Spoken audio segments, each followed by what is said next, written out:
A bioquímica, basicamente, ela tenta explicar, né, tenta mostrar, tenta responder algumas perguntas. Uma dessas perguntas é justamente essa, de que somos feitos, né? Ela, em parte, ela responde, quer dizer, a bioquímica, em parte, ela contribui bastante para responder essa pergunta. Outra pergunta que a bioquímica tenta responder, pelo menos do ponto de vista molecular, já que tem uma outra área de conhecimento chamada fisiologia, que vai tentar responder mais do ponto de vista funcional, orgânico, né, pensando no organismo como um todo.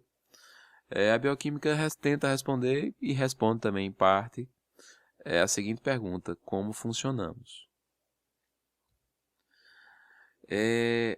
A bioquímica contribui para diversas áreas de conhecimento, né? Ela contribui para genética médica, contribui para a biologia celular, ela contribui para a farmacologia, para a fisiologia, para a imunologia. Então, realmente, a bioquímica ela contribui para muitas áreas. Né? Essa aqui são apenas assim, algumas que eu separei para destacar como principais. Na genética, o processo de transcrição, o processo de tradução é todo bioquímico, quer dizer, são cascatas de reações bioquímicas que vão gerar um produto funcional na área da genética, que no caso são, na maioria das vezes, proteínas ou peptídeos, polipeptídeos. Na biologia celular, explica como é que as células obtêm energia, transformam essa energia de diversas formas nas diversas organelas. Na farmacologia, explica como ocorrem as vias de sinalização, né? Então, quando um fármaco se liga a um receptor, o que acontece dentro da célula, quais são as enzimas envolvidas, como essas enzimas agem nessas vias de sinalização. Então, mais adiante, nas minhas aulas de farmacologia, a gente vai sempre abordar alguns aspectos da bioquímica. Na fisiologia humana, a bioquímica explica como é que tudo acontece a nível molecular, né? Então, como é que um hormônio é liberado, como é que um hormônio é sintetizado, como é que um hormônio interage com as células, o que é que ele ativa, que tipo de receptor, quais são as enzimas ativadas a partir daí. Na imunologia nem se fala, tudo é bioquímica, né? Desde o recrutamento de células, os processos quimiotáticos, a produção e síntese de anticorpos, a interação desses anticorpos, enfim. Então, não dá para fugir da bioquímica. Se a gente quer ser um bom profissional da área de saúde, a gente tem que ter uma boa base na área da bioquímica. Então, tendo em vista essas perguntas, vamos começar, né, com a primeira pergunta. De que são feitos os organismos vivos? Então, basicamente, nosso corpo é feito de moléculas biológicas. Essas moléculas biológicas são feitas de átomos, né? De maneira bem básica, é isso mesmo. Os principais átomos que compõem as moléculas biológicas são o carbono, o nitrogênio, o oxigênio e o hidrogênio. Claro que existem muitos outros, como o fósforo, potássio, enxofre, cloro, magnésio, sódio. Mas eu quero destacar, né, essas que estão em vermelho. E quero destacar o carbono. Né? Nós somos unidades de carbono. Né? Somos compostos basicamente de carbono. Em algumas aulas presenciais, eu às vezes brinco com os estudantes, perguntando qual é a diferença do professor Fabrício para uma cadeira. Né? É claro que existem muitas diferenças, mas não seria a Constituição. Afinal de contas, a cadeira também é feita de carbono. Não é verdade, pessoal? Os oligoelementos, né, que são micronutrientes, que são microminerais, que estão em pequena quantidade no nosso organismo, mas que são muito importantes, como enxofre, como zinco, ferro. Os íons, né, que são átomos que apresentam cargas elétricas. Né? É bom sempre entender um pouco como é que se formam esses íons, para entender como é que o nosso organismo funciona. Então, basicamente, o nosso organismo é composto de moléculas. Essas moléculas são compostas por átomos. Esses átomos, eles são basicamente carbono, nitrogênio, oxigênio e hidrogênio. Em menor parte, a gente tem outros átomos. O nosso organismo também vai ter íons e oligoelementos. né? Então, isso é uma maneira meio simplista, né, de mostrar como é que é a composição do nosso organismo. Mas nessa tabela aqui a gente vai ter uma ideia de quantidade. Como a gente pode ver aqui, ó, o carbono, né, está em primeiro lugar. Realmente é o principal átomo, né, que compõe o nosso organismo, é o carbono. Você pode verificar aqui, ó, 61,7%, tá, do corpo humano. Se a gente não levar em consideração, né, claro, a água, claro, né? Se não levarmos em consideração a água, nós somos feitos basicamente de carbono, em segundo lugar nitrogênio, em terceiro oxigênio, hidrogênio e assim por diante. Outra coisa que a gente tem que observar e que a gente tem que estudar e entender um pouquinho para poder continuarmos os estudos na área da bioquímica são os grupos funcionais, né? Aqui tem uma tabelinha retirada do livro. Então vocês podem estudar essa tabelinha, podem pegar um livro de bioquímica, quase todos vão apresentar, principalmente os livros de bioquímica básica, quase todos vão apresentar uma tabelinha semelhante, ou buscar na internet mesmo. Livros de química básica também tem essas tabelinhas, onde temos os grupos funcionais, né? O que são grupos funcionais? São regiões da molécula, né? Como temos aqui, ó, o grupo amina, né? São grupos funcionais que tem a presença do nitrogênio, como nós podemos ver aqui nessa tabela. Então, o grupo funcional é quem vai dar as características. Então, está aqui, ó, um grupo amina. Os grupos funcionais vão dar as características da molécula, as características fisicoquímicas, como solubilidade, né? Como a questão da polaridade. Então, quando a gente olha para uma molécula, seja qual for a molécula orgânica em questão, um aminoácido, um glicídio, a gordura, o que vai dar a característica daquela molécula é justamente a presença desses grupos. Então, se tem um grupo amina, vai ter uma característica. Se temos se temos hidroxilas aqui, ó, vamos ter uma outra característica. Por exemplo, moléculas que apresentam hidroxila na sua composição estrutural, elas tendem a ter uma maior hidrofilicidade. E assim por diante, né? Grupo aldeído vai estar presente nos polihidroxialdeídos, em açúcares que contêm aldeído. O grupo cetona também pode estar presente em alguns tipos de açúcar, nas cetoses. O ácido carboxílico presente nos fosfolipídios de membrana. Está aqui a estrutura, o grupo funcional do ácido carboxílico. Enfim, assim por diante. Quer dizer, é muito importante ter essa noção, né, de que o grupo funcional que vai dar as características da molécula.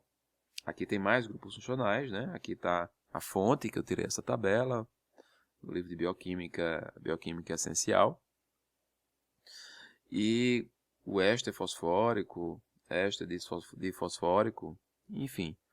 Dei uma revisada, tá, nesses grupos funcionais, e veremos que nas próximas aulas, quando eu falar da estrutura química de lipídios, de glicídios, a gente vai ver que esses grupos funcionais vão ser muito importantes para identificar essas moléculas. Vamos seguindo, né? Vamos seguindo adiante.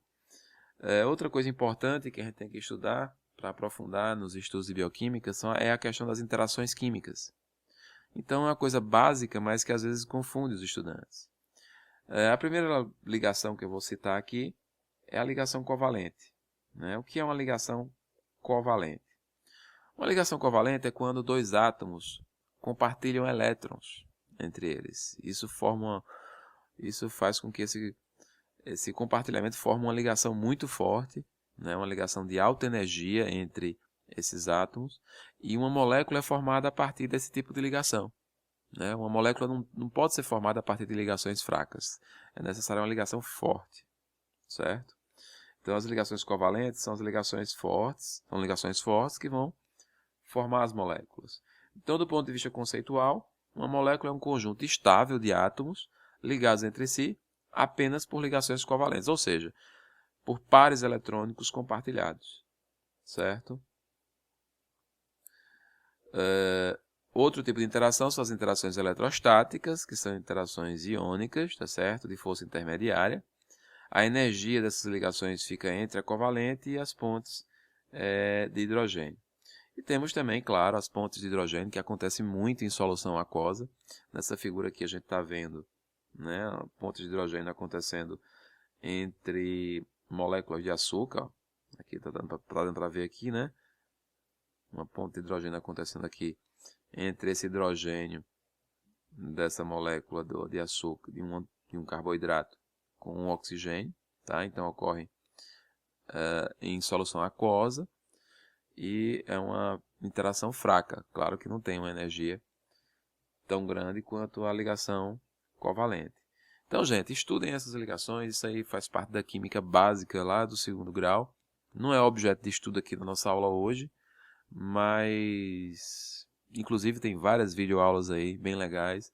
O próprio Salman Khan tem umas videoaulas que falam bem dessas interações, dessa química básica. Vocês podem dar um pulo lá na Khan Academy, e é gratuito também, vocês podem tirar suas dúvidas. As interações de Van der Waals são interações fraquíssimas, né? Basicamente, quando a gente tem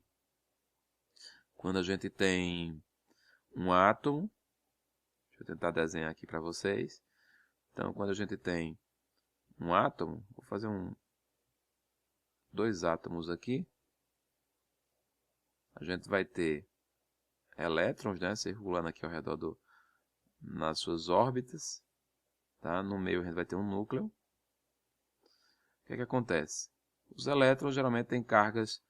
Geralmente não, né, gente? Tem cargas negativas e o núcleo vai ter cargas positivas. Quando esse átomo vai se aproximando do outro átomo, chega a uma distância que a carga positiva do núcleo de um átomo tem uma pequena atração pelas cargas negativas dos elétrons do átomo que está se aproximando. Então é uma interação que acontece quando os átomos estão muito próximos, né? E é uma interação muito fraca, tá? Então são interações fracas que dependem da distância do núcleo e a sua superfície efetiva de elétrons, né? Isso aí é chamado de raio de Van der Waals. Aqui tem outra pergunta que é interessante. Quais são as principais moléculas biológicas, né, que a gente deve estudar na bioquímica humana? Bem, as moléculas biológicas a gente pode chamar de biomoléculas. Entre as principais moléculas biológicas nós temos os aminoácidos. Aqui está a estrutura da alanina, o mais simples, o menor dos aminoácidos, né? E a gente, pela nomenclatura, já dá para entender como é uma estrutura de aminoácido, né? Então aqui na molécula a gente tem, deixa eu marcar aqui para vocês. Aqui a gente tem um grupo amino, tá aqui, ó. Tá vendo? Vou botar uma setinha aqui para vocês. Grupo amino, tá? Ó o nitrogênio aqui. E aqui a gente tem um ácido carboxílico, tá? Grupo amino, tá aqui. E o ácido carboxílico. Então, amino, ácido. Simples, né? Aqui a gente vai ter um radical, um grupo R aqui, né? O que vai diferenciar um aminoácido do outro, basicamente, é esse grupo aqui, né? Esse radical aqui, ele vai ser diferente, né? Mais adiante a gente vai ter uma aula só sobre aminoácidos, e aí a gente vai falar mais sobre essas moléculas. O outro grupo, tá? Muito importante, são os glicídios. Aqui a gente tem uma molécula de glicose, uma molécula cíclica, uma molécula linear, tá certo? A molécula de açúcar, a glicose, mostra bem a estrutura de um açúcar, quer dizer, é uma cadeia de carbonos. No caso, a glicose é uma hexose, porque tem 6 carbonos, ó, 1, 2, 3, 4, 5, 6, tá certo? Em solução aquosa, a glicose pode adquirir a sua forma cíclica, pode formar um anel pirano ou um anel furano, mas a gente vai entender melhor isso. Um anel com 4 carbonos ou um anel com 5 carbonos. E a molécula de glicose se caracteriza pela presença do grupo aldeído, então é um polihidroxaldeído. Tá aqui o grupo aldeído, gente. Deixa Deixa eu marcar aqui para vocês. Vai ficar meio riscado, mas é assim mesmo, né? Para a gente entender, precisa riscar um pouquinho. Tem que rabiscar para entender. Então, ó, grupo aldeído aqui, tá certo? Também podemos ter açúcares com o grupo cetona. Como eu mostrei naquela tabelinha anterior para vocês. Outra característica do açúcar é a presença de hidroxilas ligadas aos carbonos, certo? Isso confere à molécula uma afinidade pela água, por isso que os açúcares são geralmente solúveis em água. Outra molécula importante, uma biomolécula importante, são os nucleotídeos. Gente, o nucleotídeo é fácil de identificar, né? A gente vai ter, basicamente, um grupo fosfato aqui, certo? A gente vai ter uma base nitrogenada e a gente vai ter um açúcar. Então, primeira setinha que eu fiz, grupo fosfato, tá aqui o fósforo no meio. A base nitrogenada, ambos ligados a uma molécula de açúcar, certo? Essa base nitrogenada pode variar, né? Temos as pirinas e as pirimidinas. Nas aulas de genética vai se falar bastante sobre isso. E temos os lipídios, que não tem uma estrutura definida, né? Mas temos aqui como exemplo glicerídeos, certo? Está aqui, glicerídeos. Os lipídios, eles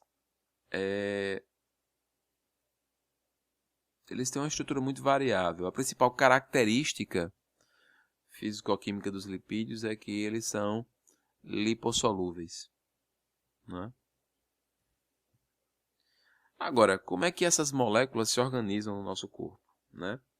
As moléculas, elas podem ser moléculas simples, formar monômeros. O que é um monômero? Um monômero é uma molécula pequena que pode ligar-se a outros monômeros, formando assim moléculas bem maiores. Exemplo. Aqui a gente tem um exemplo. Aqui a gente tem duas moléculas de glicose formando um disacarídeo. Então aqui a gente tem uma molécula de glicose, aqui a gente tem outra molécula de glicose. Cada molécula de glicose vai ser um monômero. No caso, como estão ligadas covalentemente, aqui, ó, tá dando para ver aqui a ligação oligosacarídica, ó, tá aqui, ó, certo? Ligado aqui covalentemente. Então, como está tendo essa ligação aqui, então isso aqui formou uma molécula entre dois monômeros. Então, isso aqui é um disacarídeo. Mas essas ligações podem aumentar e formar uma molécula enorme, tá? E aí, quando essas ligações aumentam, vários monômeros se ligam, a gente vai ter a formação de um polímero, né? Podemos ter um polímero, por exemplo, de aminoácidos, né? Então, quando vários aminoácidos se ligam, a gente tem um início da formação de um polímero. O processo de formação de um polímero é chamado de polimerização, né? Então, nesse exemplo aqui que eu estou dando para vocês, vários aminoácidos estão se ligando entre si a partir de ligações peptídicas, né? Se a gente tiver uma molécula aí com 100 ou mais aminoácidos, nós temos então uma proteína. E a proteína nada mais é do que um polímero, pessoal. Então está aqui, ó, embaixo, um aminoácido ligado ao outro. Isso aqui é um monômero, né? E aí a gente tem vários aminoácidos para formar um polímero. De onde é que vem a energia para que essas moléculas elas interajam, né? Para que elas formem esses polímeros, para que elas se liguem ou se desliguem, né? Para que essas ligações quebrem ou elas se formem. Aí é importante a gente estudar um pouquinho o conceito de energia livre de Gibbs, que é representado pela letra G, como está aqui, tá certo? Esse Gzão aqui, ó. O que é a energia livre? É a quantidade de energia capaz de realizar um trabalho durante uma reação a temperatura e pressão constantes. Esse tipo de energia vai determinar a espontaneidade da reação. Quer dizer, se aquela reação ela acontece de maneira espontânea ou se temos que adicionar energia nesse sistema para que ela aconteça. Então, a A variação da energia livre é muito importante, né, para entendermos as reações biológicas. Então, o ΔG, que é a variação da energia livre, vai ser igual a ΔH, que é a variação da entalpia. A entalpia é a energia total daquela reação, daquele sistema. No caso aqui é a variação dessa energia. Temperatura, né, que é a intensidade de calor no sistema. E ΔS, que é a variação da entropia, que basicamente mede a variação de desordem do sistema. Né? A segunda lei da termodinâmica ela explica bem isso aí e dá base a esse conceito de entropia. Moral da história, gente, para resumir isso, para que a gente entenda bem direitinho o que é entropia. A entropia se baseia de maneira bem simplista na desordem de um sistema. Isto é, quanto mais desorganizado está o sistema, maior é o seu grau de entropia. Eu gosto muito de dar o exemplo da xícara de porcelana. Se a gente pegar uma xícara de porcelana, a gente tem um sistema extremamente organizado, né? Mas basta um leve toque, né, em algum objeto, ou uma queda de uma altura mínima, que vai ser suficiente para que se quebre, que se para que aquela xícara se esfarele e todo o sistema organizado da xícara se desfaz. Né? Então, e depois que aquela xícara se quebra, é muito difícil deixá-la igual ao que era antes. Né? Então, é mais ou menos isso. Então, na natureza, tudo tende, de acordo com a física, a um maior grau de desordem. Né? Então, a entropia entra nesse conceito da questão da desordem. E, basicamente, né, para a gente resumir aí essa equação, quando ΔG é menor do que zero, a reação vai ser espontânea. Quando ΔG é maior do que zero, a reação não vai ser espontânea. Quando ΔG é igual a zero, a reação tende ao equilíbrio. Se a gente verificar bem a equação, para que ΔG seja menor do que zero, é necessário que a temperatura e a variação de entropia seja maior. Né? Tem um valor maior. Então, a gente vai ter uma negatividade maior quando a gente diminuir a variação da entalpia, o ΔG vai ser menor do que zero. Né? Tem tudo a ver. Quer dizer, quanto maior a intensidade de calor no sistema, né, maior também será o grau de desorganização do sistema. Um exemplo interessante é a fusão, né, da água. Quer dizer, quando a água se transforma em gelo, né, aquelas moléculas elas ficam mais organizadas, com ligações mais próximas, mais fortes entre si. Por isso que fica no estado sólido. Já quando o gelo se transforma em água, as moléculas se desorganizam mais. Né? Então a gente tem aí uma clara variação de entropia, onde o gelo, né, é um sistema mais organizado e se transforma em água num sistema mais desorganizado. Portanto, a água vai ter uma entropia maior. Então, nas reações químicas orgânicas, a energia livre de Gibbs ela é fundamental. Essa variação da energia livre de Gibbs é fundamental para que a gente entenda como é que acontecem essas reações químicas e o grau de espontaneidade dessas reações químicas.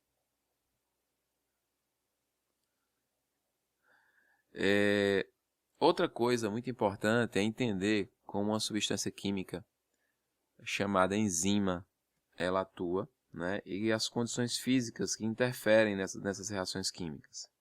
Então, uma coisa que vai interferir nas reações químicas, nas reações metabólicas, nas reações orgânicas, é a concentração do substrato. Né? Se o substrato em questão, né, o que está acontecendo a reação química, ele está em baixa concentração, a tendência é que a reação aconteça mais lentamente. Se o substrato está em alta concentração, a tendência é que a reação aconteça mais rapidamente. A afinidade da enzima ao substrato. Em uma outra aula, a gente vai falar bastante sobre enzima. Tá? Eu acho que merece uma aulinha só de enzima para a gente tirar essas dúvidas. Mas enzima, basicamente, a grande maioria das enzimas são moléculas proteicas ou peptídicas. Certo? Tem um percentual muito pequeno de enzimas denominadas ribozimas. Tá? Mas a maioria são proteínas. Essas proteínas são capazes de catalisar reações químicas. Só que para elas catalisarem essas reações químicas, elas têm que ter uma afinidade pelo substrato, que é justamente o nutriente em questão, onde vai acontecer as transformações metabólicas. Então, quanto maior for a afinidade da enzima, né, que atua naquela reação com o substrato, mais rápida será essa reação, melhor será essa reação. Existem fatores que atuam regulando a atividade enzimática, né? Inclusive fatores intrínsecos. Outras substâncias muitas vezes regulam as enzimas. Inclusive a própria produção da enzima pode ser regulada pelo nosso organismo. Isso também vai gerar uma regulação nas reações metabólicas. A presença de cofatores, né? Substâncias, nutrientes, moléculas que são muito importantes para que a enzima realize a sua atividade. Sem esses cofatores, muitas enzimas elas não atuam, elas não conseguem realizar essas reações químicas.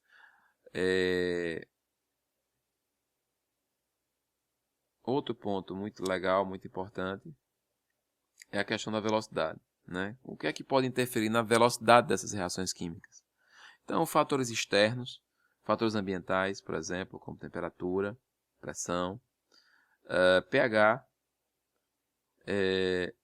e também a presença de inibidores químicos, né? Eu coloquei como exemplo aqui a inibição da acetilcolinesterase por venenos, como os organofosforados, que foram utilizados por muito tempo na lavoura, né? Na agricultura. Graças a Deus eles já foram proibidos. Então esses organofosforados eles inibem a acetilcolinesterase, que é uma enzima importante que vai degradar a acetilcolina, por exemplo. Então é uma droga que inibe diretamente uma enzima que degrada um mediador químico importante no nosso organismo. Isso gera graves consequências severas.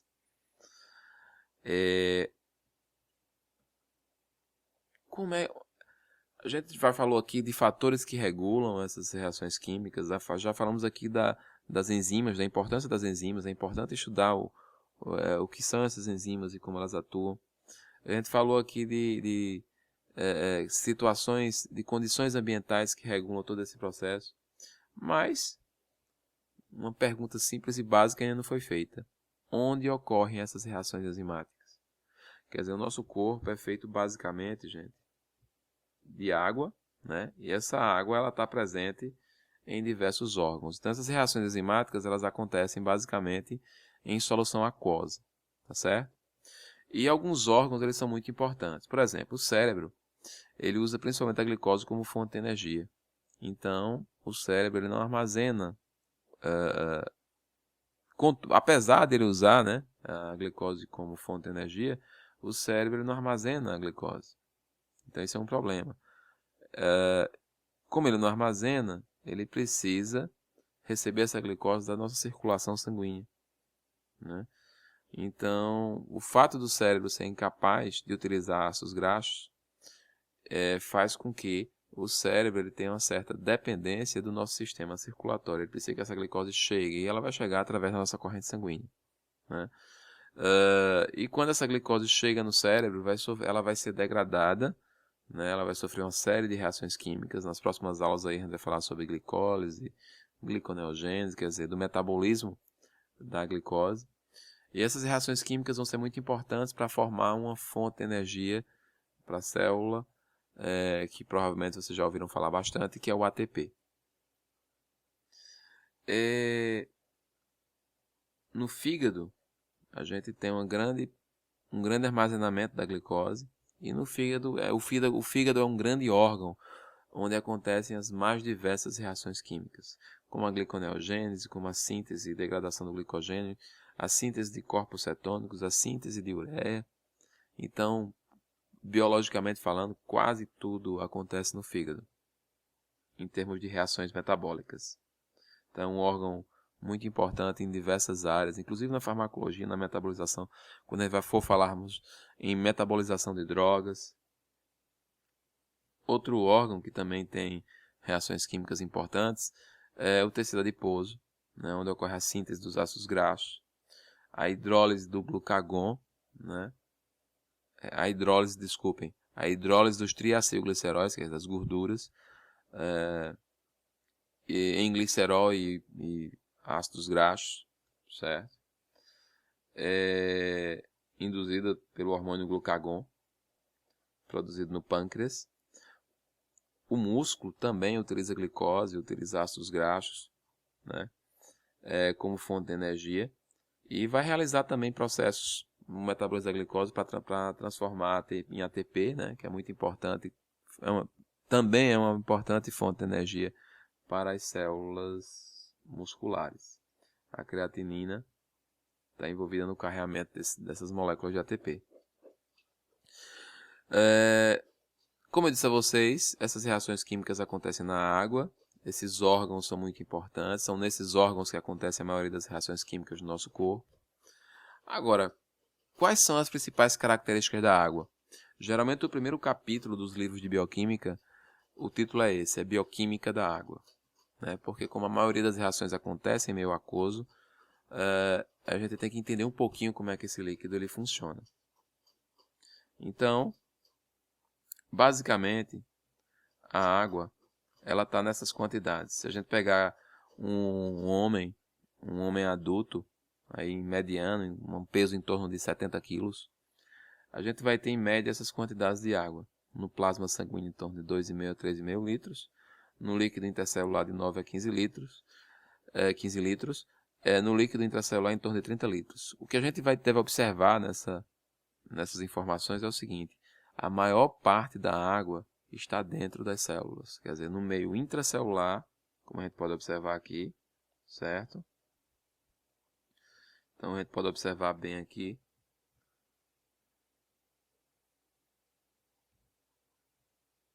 No meio intracelular, ó, a gente vai ter um volume de água enorme. Tá aqui, ó, 30 litros.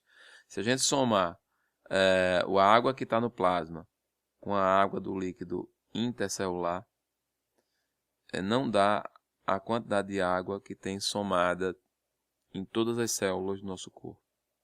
Então, esse transporte de água, né, através dos compartimentos biológicos, quer dizer, de dentro da célula, para cavidades corporais, para os vasos sanguíneos, pode realmente alterar o funcionamento do nosso organismo. Em outras aulas a gente vai falar bastante sobre isso, quer dizer, os transportes através das membranas podem interferir nas mudanças de volume dessa água. Bem, aqui está a molécula da água, né? E a gente vai observar uma coisa muito interessante aqui. A água ela forma um dipolo elétrico, né? Como o oxigênio é um elemento extremamente eletronegativo em relação ao hidrogênio, então se forma uma nuvem de elétrons nessa região aqui, ó. Tá certo? Na região em volta do oxigênio. Como assim uma nuvem de elétrons? Então aqui nessa região a gente vai ter, né, uma grande quantidade de elétrons aqui, por conta da eletronegatividade do oxigênio. E onde está o hidrogênio, a gente vai tender a ter carga positiva, porque aqui vai ter um déficit de elétrons, quer dizer, aqui não vai ter um acúmulo de elétrons. Os elétrons tendem a vir na direção do oxigênio, certo? Então a água termina formando um dipolo elétrico. Um lado positivo, os dois hidrogênios, e um lado negativo. Isso faz com que a água tenha uma característica muito interessante. E ela seja apelidada de solvente universal. Quer dizer, como assim solvente universal?